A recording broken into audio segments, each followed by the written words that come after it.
You can listen to The Professional Left wherever you get your podcasts, on Netroots Radio, or at our website, proleftpod.com, where you can also contribute to this podcast. There is a PayPal button at our website, or you can mail us a letter and or contribution at P.O. Box 9133, Springfield, Illinois, 62791. This is the podcast for the week of July 7th, 2023. It's not safe for work. Recorded live from the Cornfield Resistance, the #1 unpaid advanced media research project for MSNBC, the Lincoln Project, and the Bulwark. It's The Professional Left with Driftglass and Blue Gal.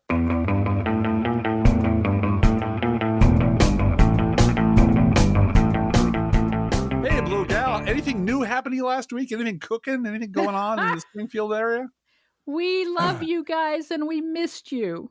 Yes. Oh, by the way, I meant to ask, did Rachel Maddow start her new podcast called Science Fiction College by any chance? No, Okay. she didn't. And we feel sorry a little bit for Rachel Maddow because we got No Fair Remembering Stuff first, and that's a much better title. It is. And as we always say, as we always share the meme, welcome to the party, pal. Yeah, that's great. We can't have enough people remembering what happened. So I agree. No competition. We're all on the same team, Rachel. Yes. And some of us are unpaid interns on that team, and some of us are multimillionaires at the top of the ticket of that team. Yeah. So, yeah. Yes. Or as we learned the term from the bear, stage. Stage. Yes. We're going to talk a little bit about the bear today. After we talk about what happened to us in the past week. Yeah, what the hell happened, Blue Gal? It's all a blur to me. What actually happened? It really is a blur. I mean, because without a nightstand clock or charged phone with a calendar on it, it was tough. There was a storm in Springfield, Illinois, which ultimately, after several days, made national news. Yep. It turned out 5 tornadoes touched down in the Springfield area, and it was called a derecho. Derecho. I'll confess, before last week, I thought derecho was the lead actor, the title role in a 1970s cop drama starring Tony Asante as derecho. He doesn't play by the rules, Blue Gal. He ain't playing by the rules. But no. Well, I think we're going to learn a whole lot of new terms for extreme weather events. We are. Given that climate change is real, and apparently we're all going to suffer through the next few decades with very bad things happening. And yes, we are. Keep the faith, folks. It's going to be tough. And I have to say, in the back of my mind, I thought the Midwest of the United States would be mostly immune. And of course, that's just not true. No one's immune. No one's immune from this. And multiple tornadoes knocked down multiple trees, which knocked down multiple power lines. And several power stations were struck by lightning. And the whole area was just, the power was knocked out. Yeah. In a very severe, and severe in a way, what I mean by that is widespread disjointed causes for power outages. Yes. It wasn't just one circuit got knocked out. It was, this wire's down, this power station's down, these telephone wire poles got wiped out and put on the ground. And so I think it was very hard for the power line people to do any kind of triage because you don't know until you look to see why a certain house doesn't have power. Yeah. So they were trying to fix the things that they knew would put people back on, as many people as possible. And then they were going to have to go street to street, house to house. And on our street, up the block, there were 3 or 4 wires that night dangling on the street. Yeah. And they did come rather quickly with police cars and power people to coil those up and get them attached to the power poles so that they wouldn't be live wires sitting there in the road. And that is a good thing to triage and get those out of the street. That was really important. But we went 6 days without power. Yeah. It was on podcast day. on goddamn podcast day. On goddamn podcast day. And this half of this podcast, is made up of the remainders from last week. So you're going to hear a lot about the 2020 primary elections and the No, I'm kidding. No. No. But it was real bad. And when Blue Gal says trees were knocked down, there are a lot of trees in Springfield. There are thousands and thousands and thousands of trees in the parks, and hundreds of trees got blown apart. Yeah. And corkscrewed out of the ground. Yeah. I mean, just we drove around, and it was and it was one of those things where it's first of all, I became the basement morale officer. Let's start with all of a sudden at 12:18 in the afternoon, it looks like midnight outside. It's dark. And all of our phones start wailing, which is, the interrupt your phone. Right. Siren goes off for everyone's phone, regardless of what your settings are. Mm-hmm. Seek shelter. And so Driftglass, being the dad of the house, is like, nope, we're not going outside to put the umbrellas down on the back porch. But what about the bike? Screw the bike. No, we're going to the basement. We're going to the basement right now. But what about the cats? Get the cats, bring them to the basement. Let's go right now. And now, of course, now. Our cats, one of my girlfriend's cats would not go in the basement with her. Yeah. Our cats follow us wherever we go. So they were pleased to come down, which was a relief. Yeah. But you were the morale officer down there. Yeah, it was scary and bad. I mean, our house is fine, structurally intact, which is not true of lots of people in the area. Yeah. But yeah, it got very dark, like midnight dark, really fast. The wind picked way up, and you could feel not just the house, but the ground is shuddering. I mean, it was shaking and shuddering, lots of moaning, and so I'm cracking jokes. I break out my little flashlight and put it on my chin and start telling scary stories. It was a night very much like this, in a house very much like this. Yeah. And everybody's cracking up because that's what I used to do around Halloween when it was like, and I was thinking too this afternoon about all of the financial difficulties we've had in the course of our marriage and the cancer scare we had and the car breaking down and so forth. And you and I have both had a lot of practice in not panicking in front of the children. No. We just got good at that because we had to. And so even though middle child turned 21 on Saturday, and youngest child is 19. Happy birthday. There still was a sense of let's stay calm. Right. Make sure the cats are okay. Focus on the cats. That's a good thing to do. And just talk about stuff. And talk about stuff and make funny stories while it looks like the world is ending through those basement windows. Yeah, tiny basement windows. And it really was felt like the house was going to come down on us. Yeah. And it's and a strong I cracked a joke about that too. Yes, you did. Yes, you did.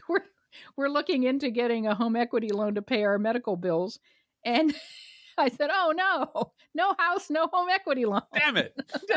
There goes our master plan to pay our medical bill. God damn. Then it's shuddering and shaking, and of course all the sirens went off to accompany the phone, and they went off several times. That was weird because they went off and they stopped, and they went off and they would stop. And that's when the lights went out. And they went out like a string of firecrackers. They're not exploding, but they're off, and then they're back on again for a second. Then they're off, then they're on again, several times. The signature of like a system-wide collapse of the power system. Right. All the backup systems are now going. Everything is gone. Gone. And then after a while, it seemed like a week, but could have been more than an hour or so. It was 25 minutes we were downstairs. Yeah. But it was raining and raining and raining and raining. Yeah. So, and this is how you sort of open up into the land of Oz, because you don't know what you're going to see out your front door, but you know that it's bad. And here's the thing. There's zero radio communication from anyone anywhere. The weather reports are like, could have very strong winds, seek shelter, and then your phones go off. But the only information we were getting were bleeps and blorps over the phone about go in your basement now, get in your basement right now. And then it started to clear up. And I was making jokes that, I'm not leaving the basement until Joe Crane, local weatherman, tells me personally, comes to my door, because there's no one telling me this is over. There's no announcement this is done. No. So open the front door. And me and the girls peek out the front door and look down the street like, wow, there's a couple of branches. Oh, that's a lot of, holy crap, there's a whole tree on a house down there. Honey, come look. It's pretty bad. And then I turn my head and look to the other end. Oh my God, the other end of the street is worse. And by worse, I mean pretty much every other house on our block had a major limb of some kind thrown across their yard in their driveway. Yep. So, so we know what to do. And middle child, the first thing we're thinking is, let's get out there and help out, which is what we did. Yep. We went out, checked the neighborhood out, and that's when I discovered I can't get into my garage. Yeah. Because the power's Without out. power. And it's an ancient garage. There is no attached door. There is no window. There's no lock on the outside. There is no emergency open kit. I have looked at all the videos since then, and there's no way into the garage other than electrical power. And we didn't have that. So all my tools are inside. My reciprocating saw's inside. My circulars. All the stuff I could use to help remove wood is inside. Damn it. So fortunately, a couple of neighbors had a couple of hand saws, a couple of bolt cutter type things. And we, as a neighborhood, cleared each other's driveways because that's all we could really do because we might need to leave in a hurry. Right. And so all the driveways got cleared. And here's the thing, like 3 weeks ago, half a tree collapsed on this block. And it became a block party at 11 at night. It did. Because youngest child, it missed her by like 30 seconds. Yeah, it did. There were a bunch of people standing on the street listening to this tree moan and groan. There was no wind, no rain, no nothing. It wasn't any kind of weather event. But by 1:30, city crews had shown up with chainsaws and had taken it out of the road. And that was great. The next day they came and took the tree down. Like, that's the procedure, right? And big tree. There was a lot of discussion about why are we taking this down in the middle of the night? Because first responders might need to get through this road. Exactly. So, but that didn't happen this time. Because our street was lightly damaged compared to every place else. A lot of other places, yep. People lost houses. We had breakfast several days later adjacent to a wonderful couple that we'll talk about in a little bit. All at the hotel, yeah. All at the hotel. Go ahead and tell them now. They were wonderful people.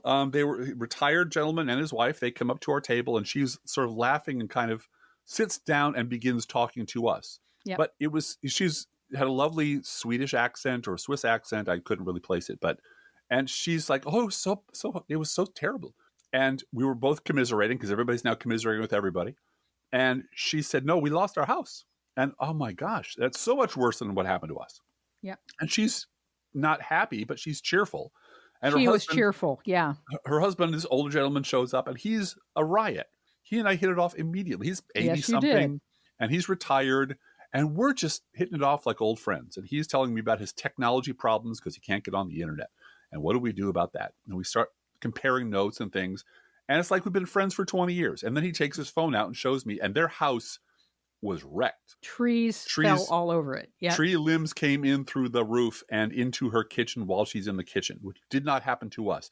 And then he said, and this is the second time this happened to us. Yeah. Like, this is the second time in their lifetimes. Have lost 2 houses to storm. Lost a house to a storm. Yeah. And they're going to have to stay in this hotel for months or stay someplace for months because they're going to have to rebuild their roof and on and on and on.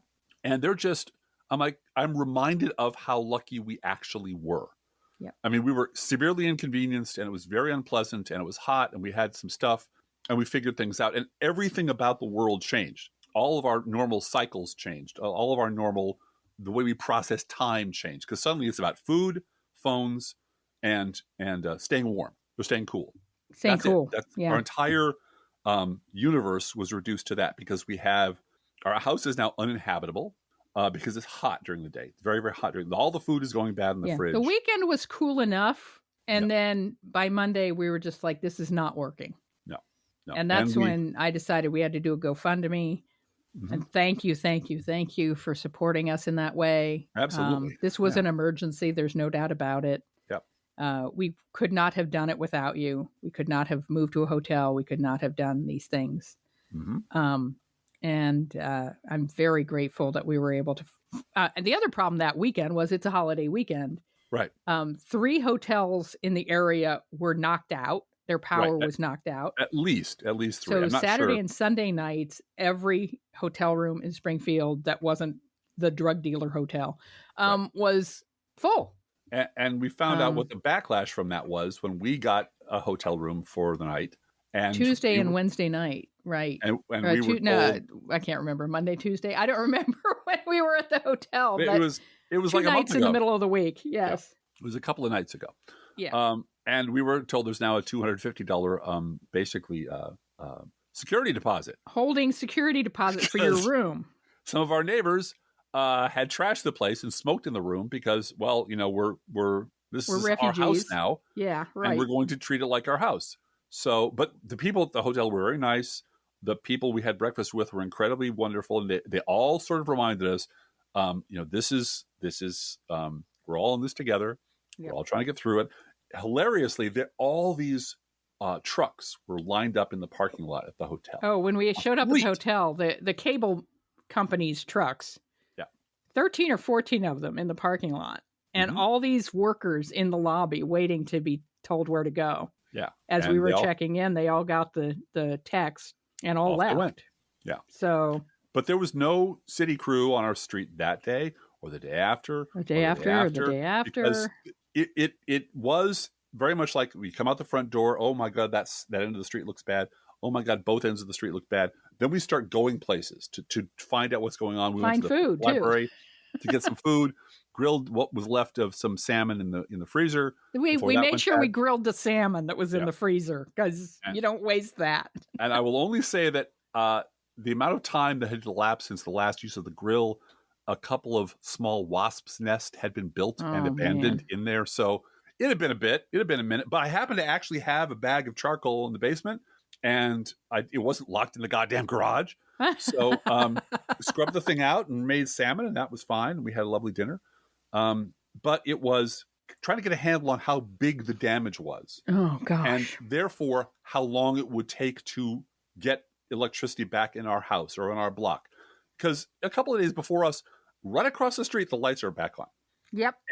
But we're on the and they're wrong on a different grid. circuit than we are. So and the outage map for the Springfield area was a joke because it would show 60% of the people in the area have lost power. Oh, now it's 50%. Oh, now it's 30%. Oh, nope, it's back up because they kept discovering more problem. Yeah. They kept learning about, and you, my dear, had to call them a couple of times. I had to try to get 5G on my phone and bars on my phone so I could call them and say, we are still without power. Yeah. And I don't have Facebook on my phone. So I couldn't look at the CWLP, City Water, Light and Power Facebook page, which is where they were doing all their communicating. Right.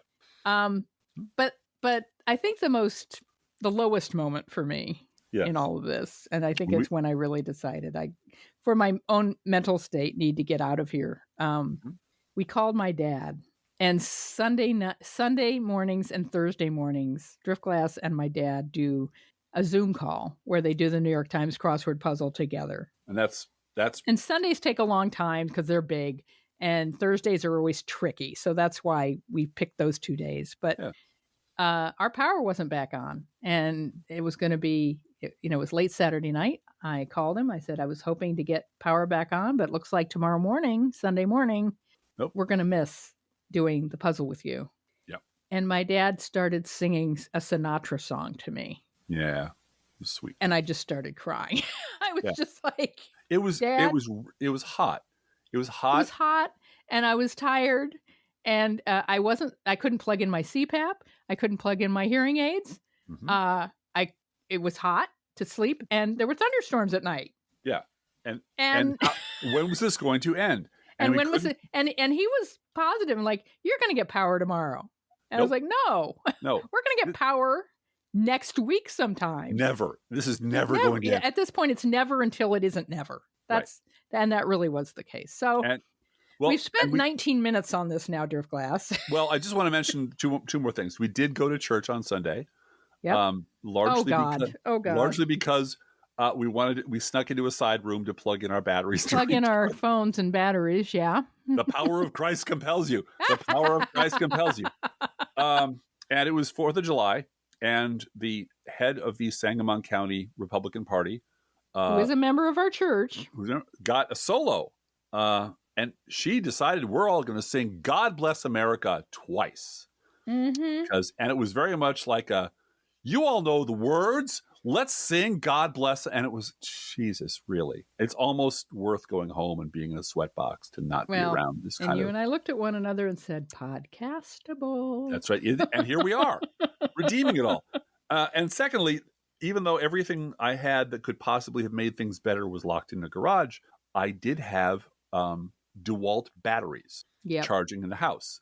And I hauled ass to the wrong Lowe's first, and then turned around, went to the right Lowe's to get a shop fan. They had a couple left, shop fans. They had been delivering. All product placement. We should be Yes. charging for that, but no. They were hauling generators all over town all day. Oh yeah. But they couldn't find it. They found the old guy who knew where everything was, and they found one for me. And it really saved the day. It made a difference. It did. It made one room habitable. We put it upstairs where the girls are sleeping, and they could sleep okay, and doors and windows open. But the ride over was so surreal because it was a patch of light, everything's fine, and then suddenly everything is pitch dark. And by light, I mean there's commerce and a gas station and da-da-da-da, and then you're off that circuit on to the next one, and it's completely dark.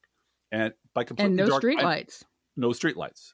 No traffic lights. And I know for a fact people went sailing through intersections and into accidents because they forgot how to drive with no traffic control. Yeah. And it's light, dark, and all the way back it's the same.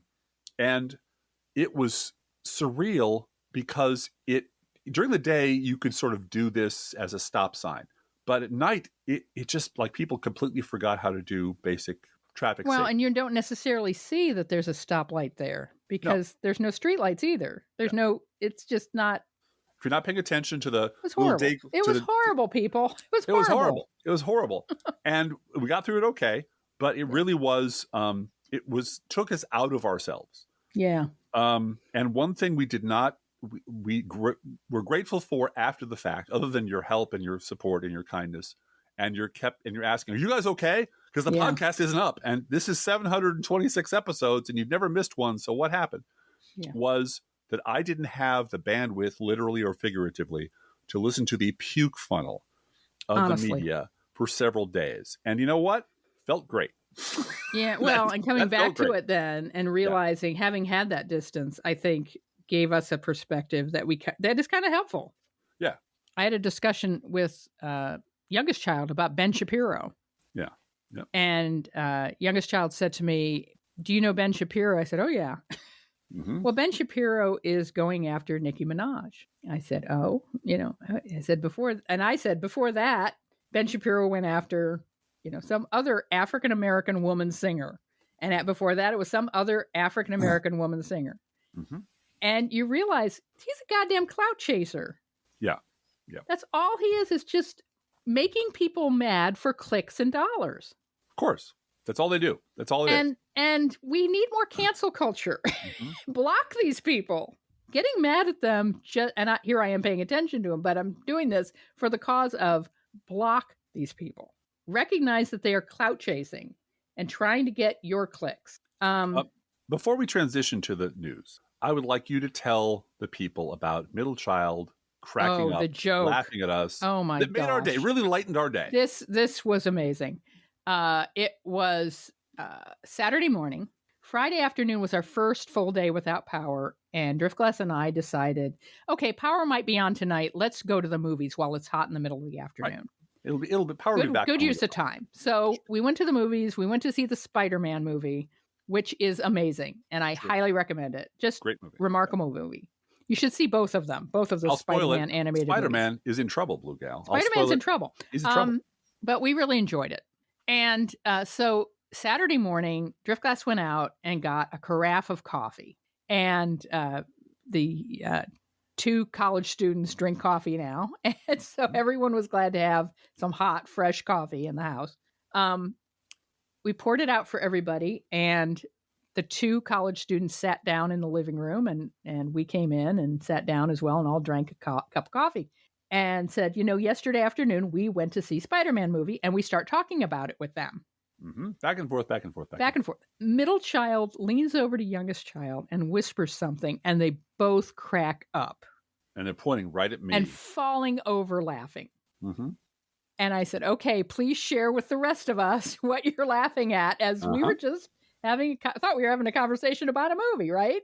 And middle child, who can barely talk through the laughter, says, you two can't podcast, so you're podcasting to us.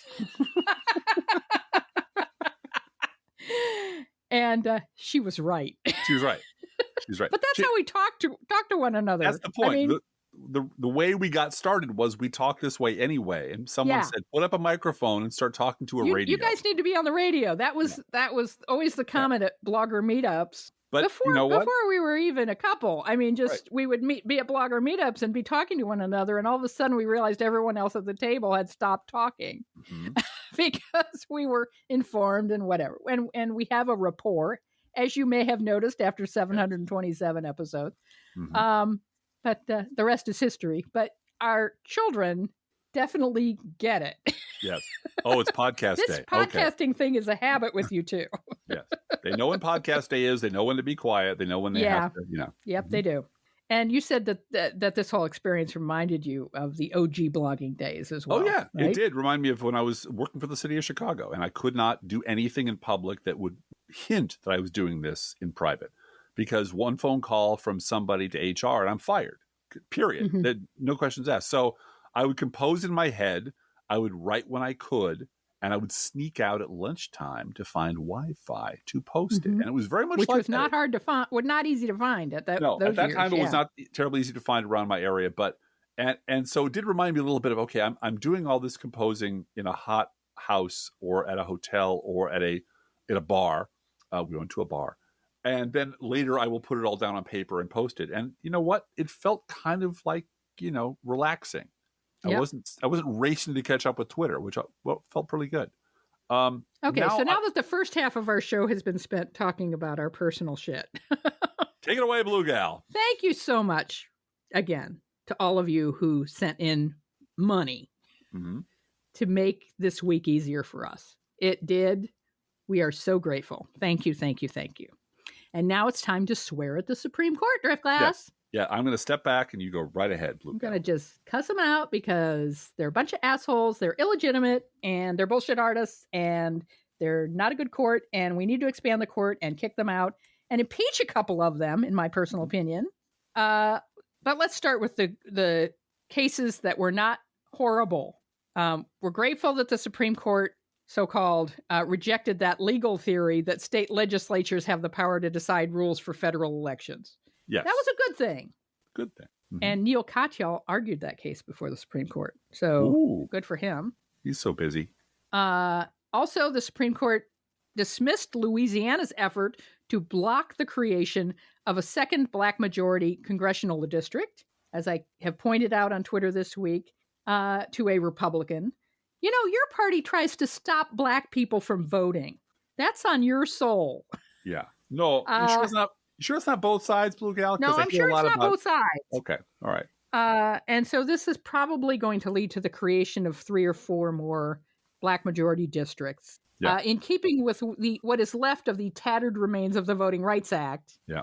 After the Roberts Court was done with it, and we hope they are done with it. But we don't know that because the so-called Supreme Court outlawed affirmative action in college admissions. The 6-3 with the predictable 6, but do pay attention to Ketanji Brown Jackson's dissent, which is historic. Yeah. It's and this got personal because she had a 2-part footnote on Clarence Thomas. It's awesome. She said in her dissent that Clarence Thomas, quote, responds to a dissent I did not write, demonstrates an obsession with race consciousness that far outstrips my or University of North Carolina's, and ignites too many more straw men to list or fully extinguish here. Yep. Meanwhile, Clarence Thomas decided to read his 50-page majority concurrence from the bench to everybody and make them sit there and listen. And now it's there for the ages. If you want to listen to his podcast, it's basically his podcast. If you want to listen to Clarence Thomas. Podcast. Yeah. And then we have the stupidest case of all. The Supreme Court ruled in favor of an evangelical Christian web designer who refused to work on same-sex weddings, despite the fact that no one asked her to. Right. At all. There is a state law that bars discrimination against gay people. The justices divided 6-3. Oh, it's that 6-3 court again. Weird. Along ideological lines, said that Lori Smith, who opposes same-sex marriage on religious grounds, no, it's on bigotry grounds. Bigoted grounds, yeah. bigotry. She's not a Christian. She's a bigot. Mm-hmm. But she has a free speech right under the First Amendment to refuse to endorse messages she disagrees with. Well, look, we agree with that. She can make all of the anti-gay websites that she wants to make. Mm-hmm. She just can't sell them to the public Mm-hmm. in a discriminatory manner. Right. No one's trying to stop her from making art. But the Supreme Court didn't see it that way, and they made up a reason. What makes this case especially galling is that there was no injury. There never was any such request for her to make a gay wedding website. Lori Smith currently doesn't do wedding web design. Uh-huh. Let that sink in, folks. Mm-hmm. It's all hypothetical, and it wasn't based on an actual broad-based religious objection such as Smith saying, I am Catholic, and therefore I'm not going to do websites for divorced people. I'm only going to do websites for people that get married in the Catholic Church. I'm only going to do websites for people in my diocese, etc. Right. It had nothing to do with that. She just hates gay people. Right. It's real specific. It was just the gays, the gays. What about the all the atheists and the unsaved Jews out there? Oh, I'll take their money. Oh, no. Oh, they're fine. Yeah, my church has real strong opinions about those people too, but I really just hate the gays. And 6 Supreme Court justices said, you go, girl. You go ahead. Even that's though your artistic freedom at risk there if we don't say something. Well, so are you selling websites? No. Mm-hmm. Nope. So this, again, illegitimate court. Yeah. And 2 of them, and I think everyone knows which 2, need to be impeached for corruption. Yep. I would say there's 2 or 3 that could also be impeached for lying to Congress under oath. If I may do my Keith Olbermann, impeach Clarence Thomas today. So that's and pivoting back briefly to the storm that passed our way last week. One of the things I did as a responsible dad figure in this house was try to figure out what the hell was happening. So I went out to the car. I'm clever that way. Went out to the car and fired it up and turned on local radio. And local radio should have had something going on, but it didn't. The local Christian stations had a lot of people trying to save my soul and talking about hellfire. Local NPR was playing classical music. This is like an hour after the storm has devastated the town. Wiped through. Yep. And there's local radio. There is one local radio station, WMAY, that advertised once upon a time as live and local. And it is no longer either. It is now all pumped in from the outside. There was no mention. It was all syndicated. What I was hearing on WMAY 40 minutes after the storm hit was a long disquisition on anti-vax shit and a rousing defense of Dana Loesch for being a wonderful human being. Because she's also on that station now too. Oh, fuck. Okay, well, maybe they just needed time to get, that crap out of the way. Try to get an hour later. This time it's 2 different people talking about the Biden crime family and Hunter Biden's laptop and blah, blah, blah, blah, blah, blah. And I can't get any information about anything from the people who really should be telling me what the fuck is going on, using the public airwaves to do it.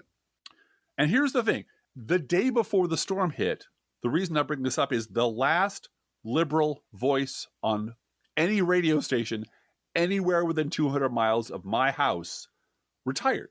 Mm-hmm. And this is what the local dying Republican rag newspaper had to say about that. Quote, a rare progressive voice on talk radio, Jim Leach exits WMAY after nearly 3 decades. Jim Leach admitted last week that he felt, quote, incredibly fortunate to have been given that platform and latitude to express his views on his talk show on WMAY for nearly 3 decades. Leach is leaving radio later this week to become the public information officer for the Illinois Department of Public Health in early July. With his departure, though, Leach senses that what he delivered, a smart, local, progressive-leaning talk show on a commercial radio station, is going the way of the dinosaur. Quote, it was certainly my hope, Leach told the State Journal-Register, to make sure that we had a wide array of viewpoints and to make sure that a lot of people's views and opinions were heard. And I feel like we accomplished that.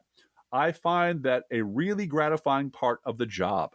We opened up that platform and that ability to be heard to a wider audience. Leach joked that when his talk show replaced Oliver North's syndicated show on that station in February of 1996, speaking of no fair remembering stuff, right, it was, quote, a pretty rude awakening for an army of listeners. I'm sure it was. Now, in an ironic twist, Leach's show, which runs from 4 to 6 p.m. on 92.7 FM, will be supplanted by, wait for it, Eric Erickson, once described as, quote, the most powerful conservative in America. Erickson can already be heard on WMAY from 7 to 10, so give him more time on the air. Give him that old Joe Scarborough treatment. That leaves Greg Bishop as the station's only local weekday host. Mark Van Allen, Vice President of Marketing and Management for Midwest Family, Illinois, did not immediately return messages from the State Journal-Register. Finally, the station's conservative-leaning lineup includes other shows by Fox News political commentator Brian Kilmeade and former NRA spokesperson Dana Loesch. Unquote. I'm wondering who described Eric Erickson as the most powerful conservative in America. I assume it was Hugh Hewitt. I think it was like 10 years ago on CNN when he was a CNN contributor. Before he just ate his own dick on the air. Somebody licking his boots because he was on their show. Yeah, that's why. No, it was in Time magazine or something like that. Oh. I mean, this was a long time ago. This is like 2010. And when he was, a rising young star along with the rest of the scumbags on the right who have risen. So somebody pulled that quote from Newsweek from 15 years ago. To put it in the local Republican rag. Once described as the most... Of course, he was also once described as a man who told a Supreme Court justice to go fuck a goat. But you don't find that in the local paper, do you? He was a goat fucker, yes, right. And this is happening elsewhere. I mean, this dying of media is happening everywhere. And this content... the conservative content, the intense investment in providing syndicated content to radio stations. Yep.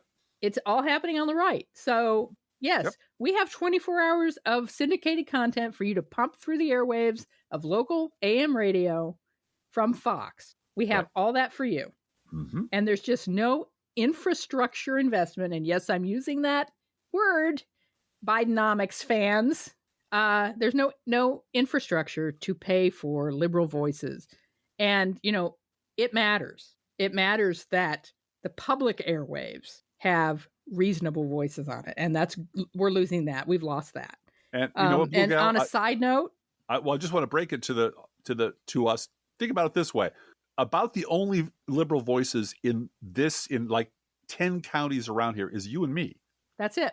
That really is it. I mean, that's terrifying to me. I'd say that we're the liberal media, but we really are, for this area, the liberal media. That's it. I don't know how many, I know we have listeners in Bloomington. Yep. A few.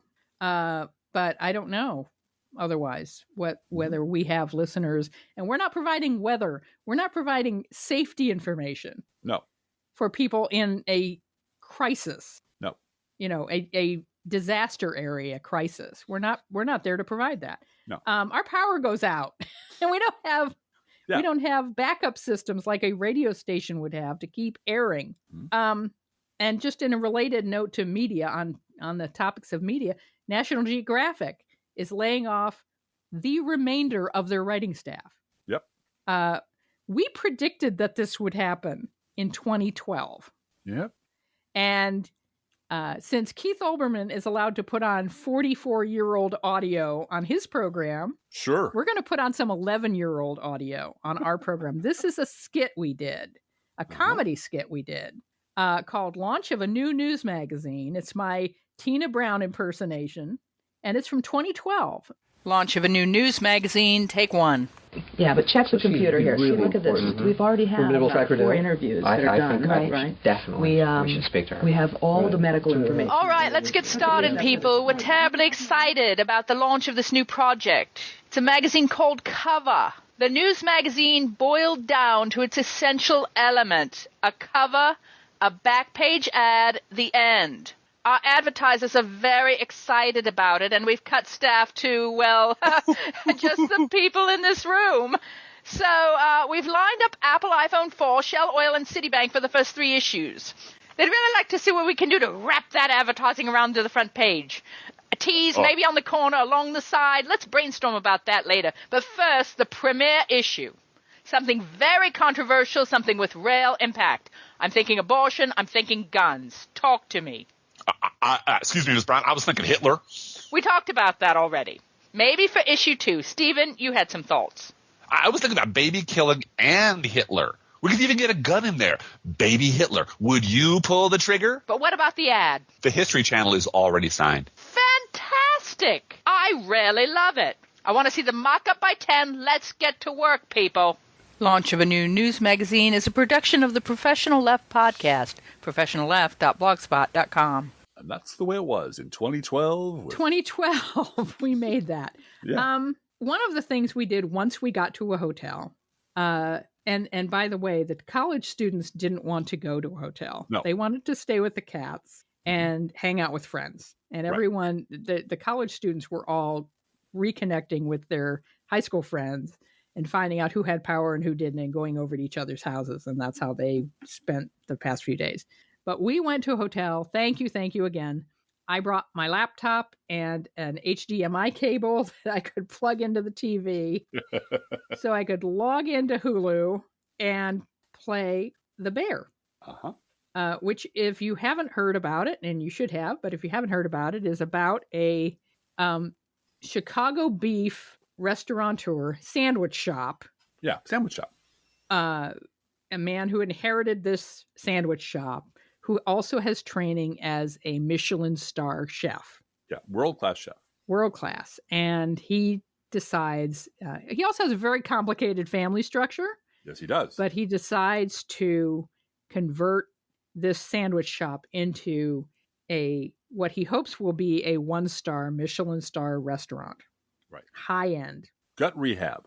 Yep. And he's got the talent, the food talent to do that. Yes.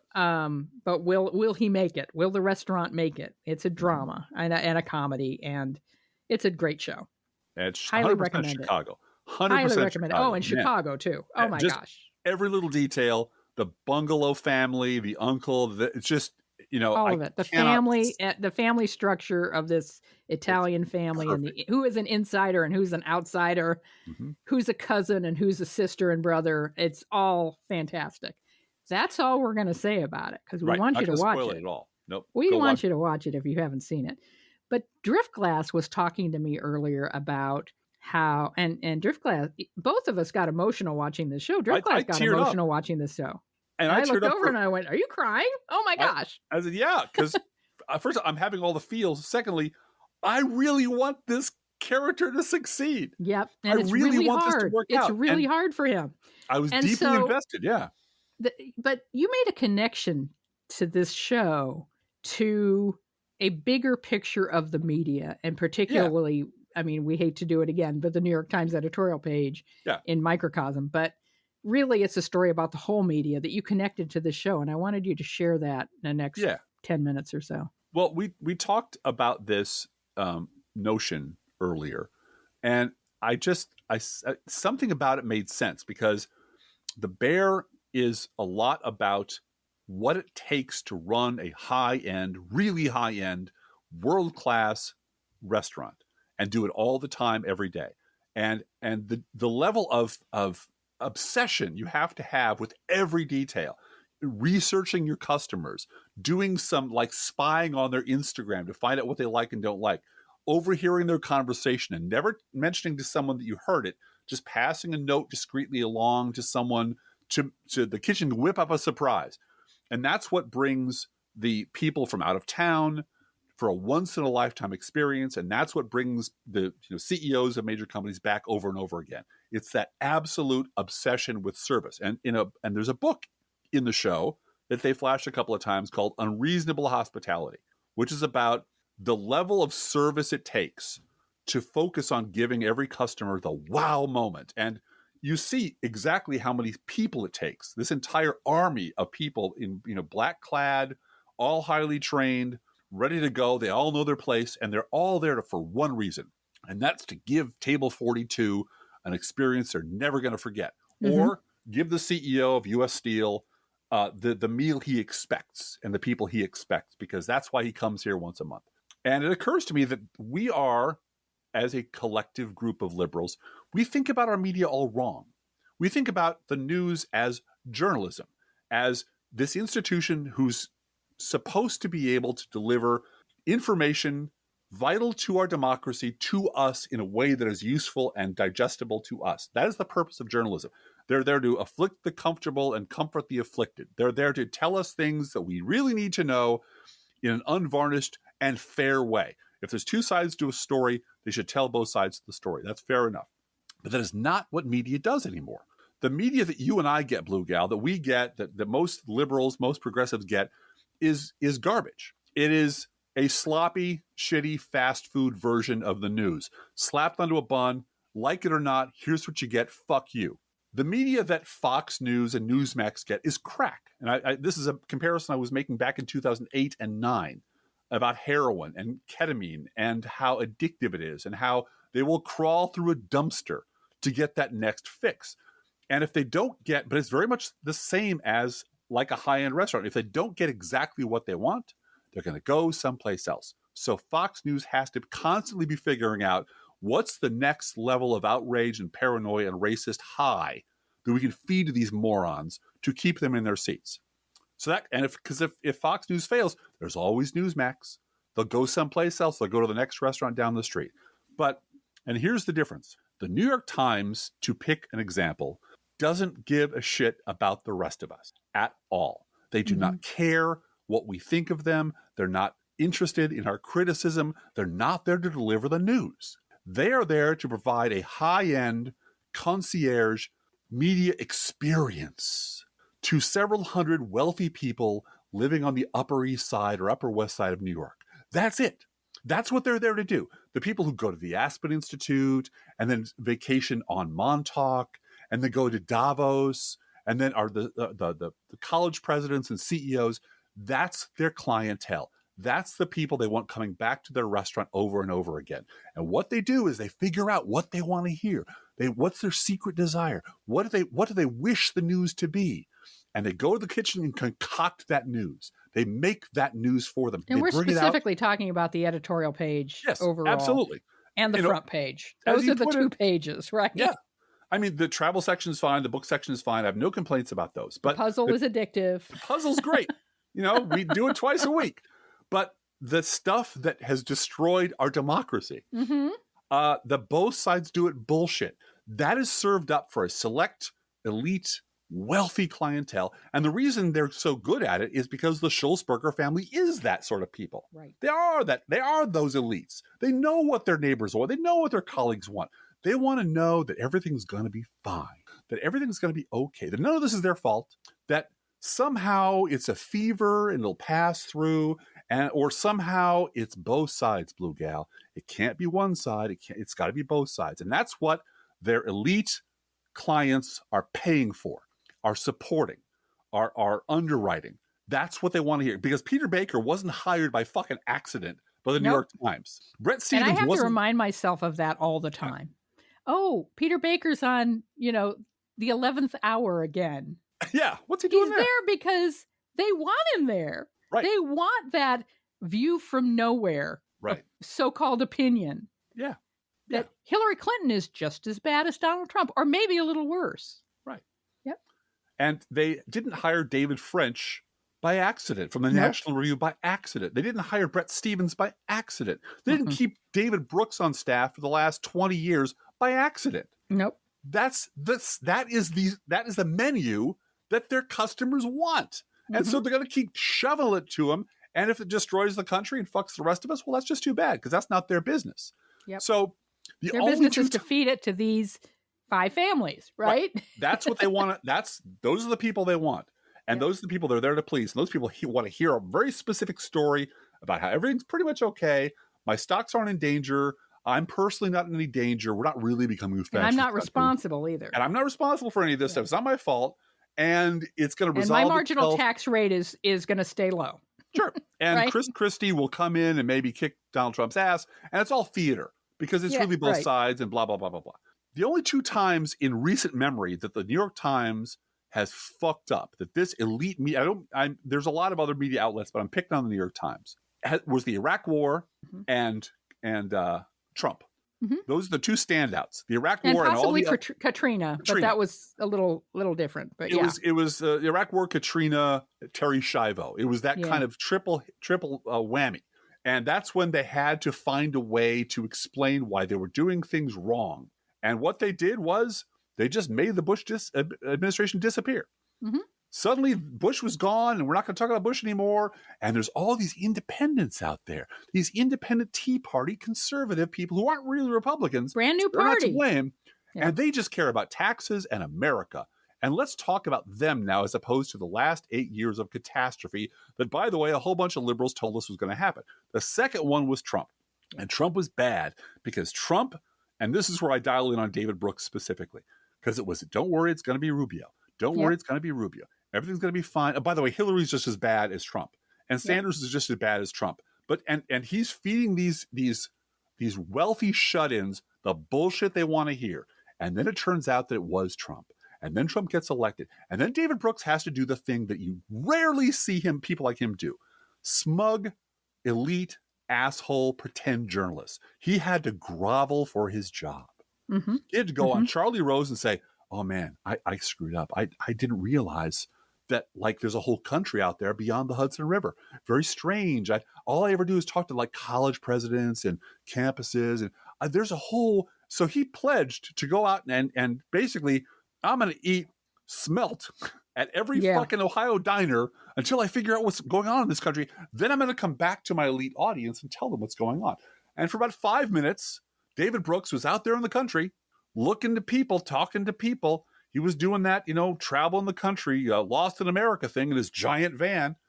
And he discovered some things about this country bluegill that really surprised him. But he said, I'm sorry, I just missed it. I just didn't notice. And of course, those of us who were outside the restaurant, peering in the window going, we fucking told you this. What? The reason you screwed up is you didn't listen to the people who were telling you what the hell was going on. So David Brooks comes back, but you know what he did? And all the rest of them did? They managed to pivot right back to both sides do it. Yep. Because eventually he found some Oberlin college student who was yelling at him. It's amazing that he was able, when he was going to all those Ohio diners, to stop off at the most elite school in Ohio. Well, you know what? I'm actually making up Oberlin as an example. I don't know if it was Oberlin. But it's not, it is the same. It's campus speech codes. Right. Which were at Oberlin. That is a case. But I'm making that. I'm using that as a. I don't know if he went there or whatever. But he came back to, it's also bad. Liberals on campus, liberal professors on campus, and speech codes and denial of speaking for because really both sides, and suddenly both sides do it is back on the fucking menu. Mm-hmm. Now we can talk about how bad the left is and how bad the right is and how the center left and the center right and the Bulwark people and the Lincoln Project people and the people who think that, both sides are pretty bad and the left has gone too far. Maybe the left is to blame for a lot of this. That's back on the menu, and that makes the New York Times elite clientele very happy because that's what they come to the restaurant for. So it took a little while for him to make the pivot, but he finally made the pivot and the rest of them did too. And now we're back to talking about how both sides are bad and both sides are terrible. And isn't it a shame? Because it's not our fault. Still not our fault. But it's unfortunate that both sides are so extreme. And once again, we force the center into this untenable position where there's no one really to choose from because everyone's awful. And I just want to conclude that by saying the fact that so many Americans have no idea that Mitch McConnell stole a Supreme Court seat. No. And then rammed in 3 Trump appointees. Yep. And have no idea that Mitch McConnell and his party silenced us with Citizens United and made money speech so that money is the only speech. The mainstream media has failed democracy by keeping those stories on some imaginary back burner out by the locked garage. Right. Exactly. And, we're not going to talk about how Mitch McConnell is a thief, because we need a quote from him next week. And we have to keep this restaurant serving the Schultzbergers the experience that they deserve, quote unquote. But I love that. I love that analogy. Well, and you can see that the complete unwillingness on the part of the elite media, the mainstream media, to talk about all the good stuff that's happening under the Biden administration. Yeah. Oh, no, that's it. That's it. And then they stand back and go, I wonder why so many Americans still think we're screwed when so many good things are happening. Well, because your paper won't talk about it. Joe Biden's out there talking. He has reps out there talking. Well, that's because it's biased. That would be biased, Driftglass. Right. If you said one good thing about Joe Biden, you're showing your bias. All right, we have to do a news roundup. Yeah, I'm afraid so. And this is good news, and it's time to punch back. Yes. The Media and Democracy Project is punching back by filing a petition to deny a broadcast license renewal to Fox Corp-owned television station Fox 29 Philadelphia. Excellent. They're going before the FCC and alleging, it's not an allegation when you've got files and files and files from the Dominion lawsuit, okay? Right, yeah. But they are alleging that the senior management of Fox Corporation manipulated its audience by knowingly broadcasting false news about the 2020 election, because that's what they have files of proof about. If any podunk, not that there are any podunk locally owned stations anymore, but if any podunk locally owned station had done what Rupert Murdoch's stations did, they would have had their license pulled the next minute. Yep. And so this is from a press release from the Media and Democracy Project about this petition. Fox's intentional and chronic news distortion further divided the country, sowing discord that was a contributing factor to the attack on our nation's capital on January 6th, 2021. The press release continues, quote, "Owning a broadcast station is more than a business. It is a public trust. Never before has the commission been confronted with so much evidence attached to a petition that clearly shows that an FCC broadcast licensee undermined that trust," unquote. And as you said, the FCC can't control cable, apparently, but they can pull every local station that Fox owns, and they should. Yeah. Well, and two of the monsters that Fox News created got in trouble this week. Oh! Yeah, Marjorie Taylor Greene apparently got kicked out of the Freedom Caucus. How bad do you have to be? Well, if you call Lauren Boebert a little bitch on the floor of the House, you get kicked out of the Freedom Caucus. Yeah. Oh, maybe she's only on probation. And you know what? It looks like Carrie Lake is being kicked out of Mar-a-Lago. So this week, wasn't a total loss. There's some. No, it wasn't a total loss. Carrie Lake taking all of her Arizona First Political Action Committee money and spending it at Mar-a-Lago to become vice president is a thing. Needy. She's very needy. At least 17 mass shootings were recorded across the country over the 4th of July weekend, and we are going to report on that. Mm-hmm. It's the guns, stupid. 18 people were killed, 102 injured, and a related story. A Trump supporter was arrested last week near Obama's house. He owned 2 guns, 400 rounds of ammunition, and a machete, and carried those in his van that he was driving around Obama's neighborhood. Mm-hmm. This man showed up at Obama's home after so-called former President Trump, posted what he claimed was Obama's address on his personal social network. Mm-hmm. That's stochastic terrorism. It absolutely is. It is, without telling him, go forth and off this guy. He's saying very clearly. Look at this. This is Obama's house. It's Obama's house, and he's a traitor, and he destroyed America, and we'd be better off if he weren't around. And stand back and let it burn, and then say, "Oh, me? I'm not to blame for any of this." No. And he's been doing this for years. Stand back and stand by with the Proud Boys. Well, and another roadblock in his road back to the White House, Special Counsel Jack Smith has subpoenaed the Arizona Secretary of State's office as part of his investigation into the January 6th insurrection. Smith's office requested information related to 2 lawsuits that alleged errors and fraud in the 2020 presidential results. Womp womp. Where are the cyber ninjas these days, Driftglass? Did they take the money and run? Yes, they did. Yeah, yes, they did. They sure as hell did. Breaking news from CNN, quote, and this is what just makes me want to unplug my laptop and be without power for another week.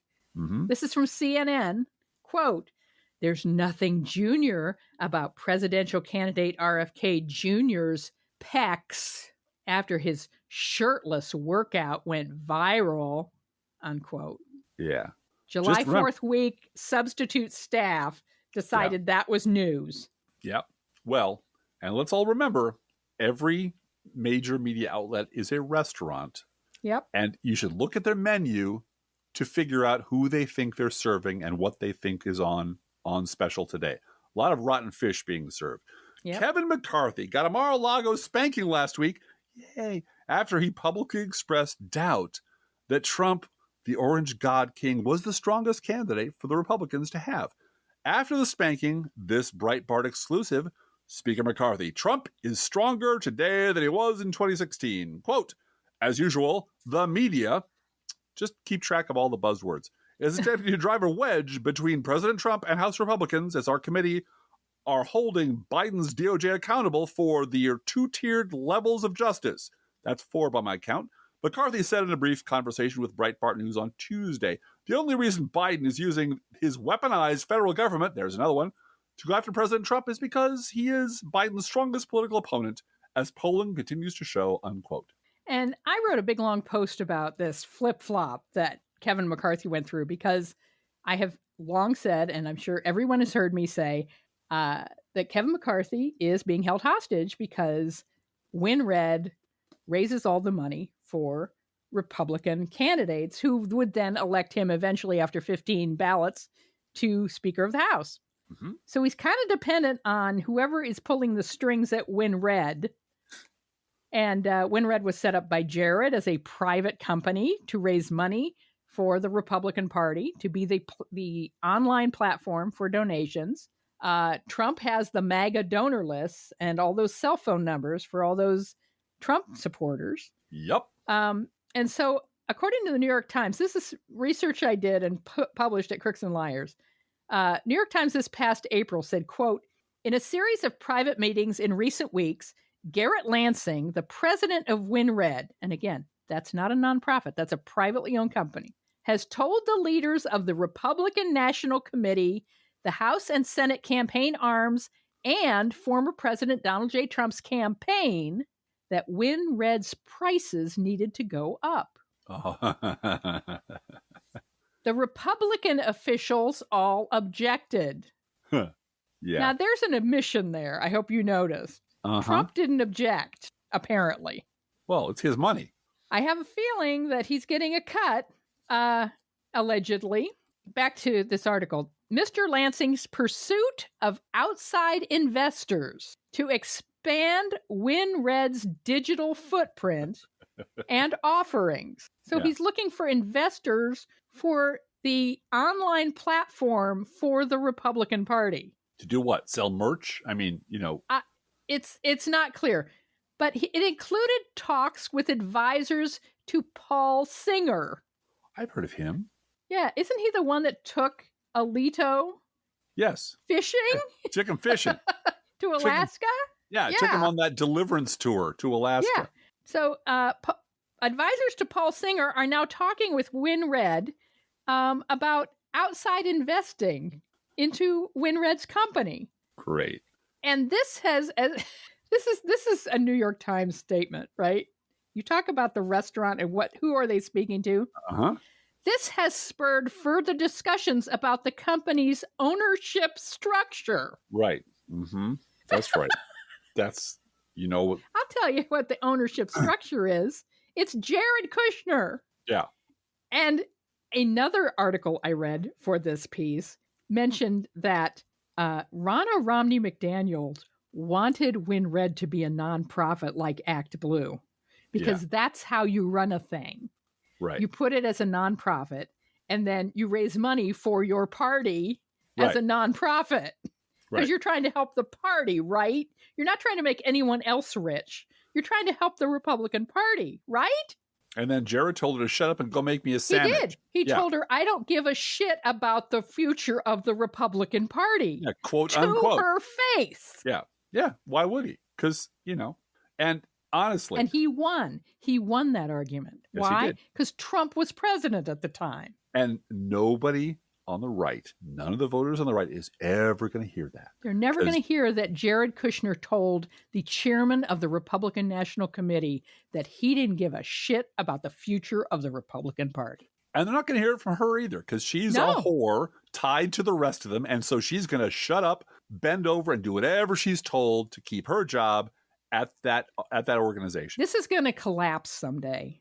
Yeah, someday. It is. And when it does, and we find out who took all that money from Republican donors and used it to line their pockets, they will find out. They will find out where their money went. And they'll either go, well, Trump's not perfect. He's just forgiven. Mm-hmm. I can't with these people. But I can tell you one thing. If Paul Singer is an investor in WinRed, don't expect SCOTUS to rule against WinRed about anything. No. I would expect Harlan Crow to buy into that too, because, a little investment, throw a couple of million at it, what harm could it do? We have money to burn, sure. Fix a few parking tickets. Now, there is a price. That seat on that private plane was going to be empty anyway, Driftglass. Sure. Who knows?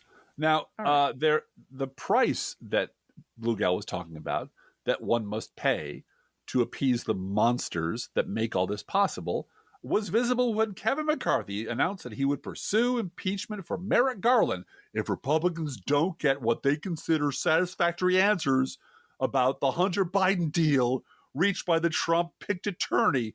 This is according to Punchbowl. The punchline is, of course, that there is no answer that will ever be considered satisfactory to these thugs and monsters and scumbags. So they want to have Fox-produced content paid for by the taxpayers to have Merrick Garland taken down on television on Fox. That's it. Yeah. A YouGov survey finds that Republicans are much more gullible than Democrats or independents. So if you're an independent, I'm an independent. You're even less gullible than a Republican when it comes to separating real news from fake news. Yeah. And that's not a recent development. The audio recording of Trump discussing a highly confidential document he kept with an interviewer after leaving office leaked. If you haven't heard about it by now, you must have been actively avoiding it or perhaps part of a long-duration sensory deprivation experiment. Rudy Giuliani recently met with federal prosecutors investigating Trump's efforts to reverse the 2020 election results. We sure it was just a lunch, Roughly half a dozen Secret Service agents have testified before the grand jury investigating Trump's role in the January 6th insurrection. Which among them planted the bag of cocaine on the White House lawn out of revenge? I don't know. Revenge! According to a Senate Homeland Security Committee report, the FBI, the Department of Homeland Security, and other federal agencies downplayed or ignored, quote, a massive amount of intelligence information ahead of the January 6th attack on the Capitol. The 105-page report entitled Planned in Plain Sight details how the Trump FBI and the Trump Department of Homeland Security, quote, failed to fully and accurately assess the severity of the threat identified by that intelligence and formally disseminate guidance to their law enforcement partners with sufficient urgency and alarm to enable those partners to prepare for the violence that ultimately occurred on January 6th. Go figure. Not since the Bush administration's plans to quickly conquer Iraq and be home by Christmas has there been a fuck-up like this in the Republicans' lap. The Biden administration announced $42.5 billion in new federal funding to expand high-speed internet access to every American household by 2030. Tommy Tuberville, the senator from inbred white trash Alabama, jumped on this story announcing that, quote, broadband is vital for the success of our rural communities and for our entire economy. Great to see Alabama receiving crucial funds to boost ongoing broadband efforts, unquote. The problem is that, like most other Republicans, Tuberville relies on the vast ignorance of his voters to not realize that he voted against the bill he is now celebrating. Joe Biden had some fun at Tuberville's expense, tweeting, "See you at the groundbreaking." And Lynn Wood, Trump lawyer extraordinaire, asked to be allowed to retire rather than be disbarred. Please fire me. Please fire me. Please let me retire in peace. Each week we post to our Facebook page and website an Internet Kitty sent in by you, the listeners. This week's Internet Kitty is a guinea pig named Vicky. Vicky is so cute. Please go look at Vicky. And of course, Vicky eats freshly poured pet food, our fake sponsor. Whether you serve Pet Store Perfection or Dollar Store Dreck, your pets will sit on the kitchen floor or in their cage. Vicky keeps a very nice cage. And demand that the food they eat is only freshly poured. Freshly poured, oh my Lord, it's freshly And I have to say, when I run this podcast through to YouTube, YouTube looks for copyright violations, and they think that the high school students singing this song are the ink spots. Which is not a copyright violation because the ink spots no longer record, but they do let me know that the ink spots are on your podcast. Oh, really? Well, Yeah. aren't we blessed? Yes. Yeah, that's so funny. You can send your internet kitty, dog, or other pet to us at our email address, proleftpodcast@gmail.com, or you can also write to both of us. Feel free to write to us. We love hearing from you. You know, we could do a letter show on just the letters we got during the storm situation. We loved everything you wrote to us. We heard from people all over the country. We heard from people who have been listening to us since college and are now married with kids and in their 30s. Amazing. And it just, it means a lot to us to hear from you. It really does. Here's a fun fact. We could do another entire show on letters we got from our 1968 Nova Remembering Stuff episode. Right. Thank you so much. A lot of people remember their lives and connect to what we said. And it just means so much to us. So thank you for reaching out and contacting us. And it is a dialogue. We do read everything you send us. You can write to us at proleftpodcast@gmail.com. That goes to both of us. We read what you say and we take it to heart. So thank you for doing that. Don't forget our gourmet coffee guideline. If you can afford to buy an espresso-based beverage for yourself and the power's on to make one, buy one for us. This is not charity. This is our job. We do appreciate your support. Please share our show on social media. And if you love this podcast, and we love you right back, please get someone else to listen. And thank you for doing that. Hey, Driftglass, how are the Internet Kitties doing this week?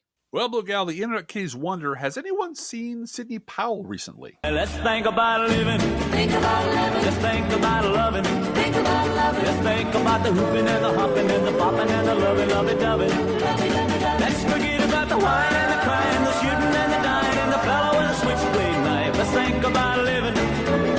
Let's think about life. Professional Left podcast is recorded under a Creative Commons license. Copyright 2023 DGBG Productions.